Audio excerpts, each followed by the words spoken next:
Hello, എന്നെപ്പോലെ പുതിയ YouTubers ഒരുപാട് പേരുണ്ടാവും അല്ലേ? അവർക്ക് വേണ്ടിയിട്ടാണ് ഈ വീഡിയോ. അപ്പോൾ നമുക്ക് എങ്ങനെയാണ് വീഡിയോ എഡിറ്റ് ചെയ്യുന്നത്, ടാഗും അതുപോലെ തന്നെ ഹാഷ്ടാഗും എങ്ങനെ കൊടുക്കുന്നത് നോക്കിയാലോ.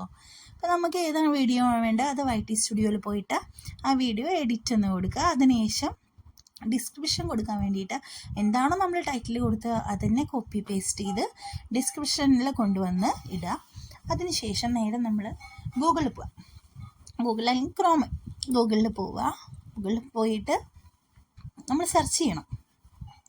അതായത് നേരെ ഗൂഗിളിൽ പോയിട്ട് ഹാഷ്ടാഗ് ടൂൾ സെർച്ച് എന്ന് കൊടുക്കുക. യൂട്യൂബ് ഹാഷ്ടാഗ് ട്രെൻഡിങ് എന്ന് കൊടുത്താലും എന്തായാലും വരും അത്. അപ്പോൾ യൂട്യൂബ് ഹാഷ്ടാഗ് ജനറേറ്റർ എന്നോ അങ്ങനെ എന്തെങ്കിലും കൊടുത്തു കഴിഞ്ഞാൽ കണ്ടോ, യൂട്യൂബ് ഹാഷ്ടാഗ് ടൂൾ സെർച്ച് എന്ന് കൊടുക്കുക. അപ്പോൾ ഇങ്ങനെ ഒരു വിൻഡോ ആണ് വരിക. അതിൽ എൻ്റർ കീവേഡ് എന്നുണ്ടാവും.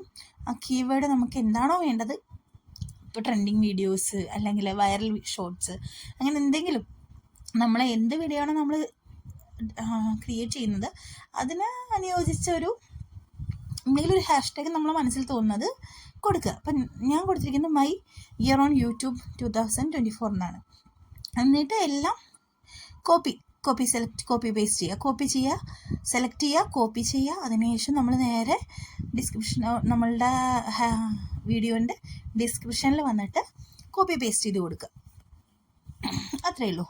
അപ്പോൾ അങ്ങനെ നമുക്ക് ഇനി വീണ്ടും ബാക്ക് റിമൈൻഡ് അടിച്ച് പോയി വീണ്ടും ഹാഷ്ടാഗ് ടൂൾ സെർച്ചിൽ പോയിട്ട് ഇതുപോലെ തന്നെ കോപ്പി പേസ്റ്റ് ചെയ്തിട്ട് ഡിസ്ക്രിപ്ഷനിൽ വീഡിയോസിൻ്റെ ഡിസ്ക്രിപ്ഷനിൽ നമുക്ക് ഇങ്ങനെ അതുപോലെ ഹാഷ്ടാഗ് കൊടുക്കാം.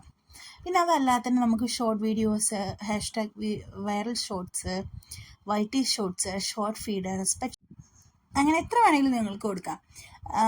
ഒരു ഡിസ്ക്രിപ്ഷൻ നമുക്ക് ഒരുപാട് കൊടുക്കാം, പക്ഷേ വലിച്ചു നീട്ടി കൊടുക്കുന്നതിനെക്കാട്ടിലും നല്ലത് ഒരു ഹാഫ് ഓഫ് പേജ്, അങ്ങനെ ഒരു പകുതിയോളം കൊടുക്കുന്നതായിരിക്കും നല്ലതെന്ന് തോന്നുന്നു. അങ്ങനെ വല്ലാതെ ഒരുപാട് നമ്മൾ വലിച്ചു നീട്ടേണ്ട ആവശ്യമില്ല. പിന്നെ അതുപോലെ തന്നെ എന്താണോ നമ്മൾ ടൈറ്റിൽ കൊടുത്തത് ആ ടൈറ്റിൽ കൊടുത്ത അതേ കാര്യം തന്നെ കോപ്പി പേസ്റ്റ് ചെയ്തിട്ട് നമ്മളുടെ ഡിസ്ക്രിപ്ഷനിലും കൊടുക്കണം. അതും ഹാഷ്ടാഗ് വെച്ചിട്ട് തന്നെ കൊടുക്കണം. അതുപോലെ കൊടുക്കുക. അതിനുശേഷം നമുക്ക് എന്ത് വേണമെങ്കിലും ഇടാം. ഇപ്പോൾ ട്രെൻഡിങ് ആയ വീഡിയോസിൻ്റെ ഒക്കെ ചില യൂട്യൂബേഴ്സിൻ്റെ ഒക്കെ ഉണ്ടാവുമല്ലോ, അവരുടെ ചാനലിൻ്റെ ഇതൊക്കെ ഹാഷ്ടാഗായിട്ട് നമുക്ക് കൊടുക്കാൻ പറ്റും. ഹാഷ്ടാഗും ടാഗും ഒക്കെ ആയിട്ട് കൊടുക്കാം. അപ്പോൾ ഇങ്ങനെയാണ് ഹാഷ്ടാഗ് ചെയ്യുന്നത്. നേരെ നമ്മൾ എന്ത് ചെയ്യുക, ആദ്യം നമ്മളെ YT സ്റ്റുഡിയോയിൽ വീഡിയോ എടുത്തിട്ട് എഡിറ്റ് കൊടുക്കുക. എന്നിട്ട് നേരെ ഗൂഗിളിൽ പോയിട്ട് സെർച്ച് ചെയ്യുക, എൻ്റെ ഹാഷ്ടാഗ് ടൂൾ സെർച്ച് ചെയ്യുക. അപ്പോൾ നമുക്ക് ഒരു വെബ്സൈറ്റ് പോലെ ഒരു സാധനം വരും. അതിൽ ആദ്യം കാണുന്നതിൽ ക്ലിക്ക് ചെയ്ത് കഴിഞ്ഞാൽ സെർച്ച് ഹാഷ്ടാഗ്സ് എന്ന് പറഞ്ഞിട്ട് ഉണ്ടാവും. അപ്പോൾ അതിൽ ഏതാണോ നമുക്ക് ഹാഷ്ടാഗ് വേണ്ടത് അത് കൊടുത്തു കഴിഞ്ഞ് സെർച്ച് ഓപ്ഷൻ കൊടുത്തു കഴിഞ്ഞാൽ ഇതുപോലെ ഹാഷ്ടാഗുകൾ ഒരുപാട് വരും.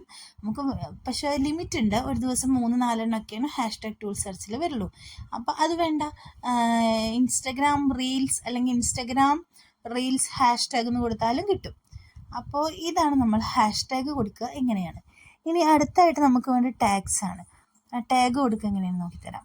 ഇത് ആഡ് ടാഗ് കൊടുക്കുക. ആഡ് ടാഗ് കൊടുത്തതിന് ശേഷം നമ്മളെ ക്രോം എടുത്ത് റാപ്പിഡ് ടാഗ്സ് എന്ന് അടിച്ചു കൊടുക്കുക. അങ്ങനെ റാപ്പിഡ് ടാഗ്സ് എന്ന് അടിച്ചു കൊടുക്കുന്ന സമയത്ത് ആദ്യം കാണുന്ന ആ ഒരു വിൻഡോയിൽ ക്ലിക്ക് ചെയ്ത് ഒരു വെബ്സൈറ്റാണ്, അതിൽ ക്ലിക്ക് ചെയ്യുക. അതിൽ ക്ലിക്ക് ചെയ്യുമ്പോൾ ഇങ്ങനെ ആയിരിക്കും അതിൻ്റെ ഒരു ഇൻ്റർഫേസ് വരിക. അതിൽ യൂസ് ടാഗ് ജനറേറ്റർ എന്ന് പറഞ്ഞ ഓപ്ഷൻ കണ്ടോ, അതിൽ ക്ലിക്ക് ചെയ്ത് കഴിഞ്ഞാൽ ഇങ്ങനെ ഒരു വീണ്ടും വേറൊരു വിൻഡോ ഓപ്പൺ ആവും. അതിലൊരു സെർച്ച് ബാർ ഉണ്ടാവും. ആ സെർച്ച് ബാറിൽ ഇപ്പോൾ ഞാൻ എൻ്റെ വീഡിയോയുടെ ഹെഡിങ് എന്ന് പറയുന്നത് മൈ ഇയർ ഓൺ യൂട്യൂബ് 2024 എന്നാണ്. അപ്പോൾ അതിനടിച്ചു കൊടുത്താൽ ഒരുപാട് ടാഗ്സ് വരും. ഇതൊന്നും ചെയ്യേണ്ട ആവശ്യമില്ല. നേരെ അടിയിൽ പോവുക, കോപ്പി കൊടുക്കുക, ടാക്സിൽ പോവുക, പേസ്റ്റ് ചെയ്യുക. ഇത്രയേ ഉള്ളൂ, വേറെ ഒന്നും ചെയ്യേണ്ട ആവശ്യമില്ല. അപ്പോൾ ഓക്കെ, ഇന്നത്തെ വീഡിയോ അത്രയേ ഉള്ളൂ. എല്ലാവരും ചാനലൊക്കെ ഒന്ന് സബ്സ്ക്രൈബ് ചെയ്യണേ. ഓക്കെ, അപ്പോൾ വീണ്ടും ഒരുപാട് വീഡിയോസായിട്ട് കാണാം.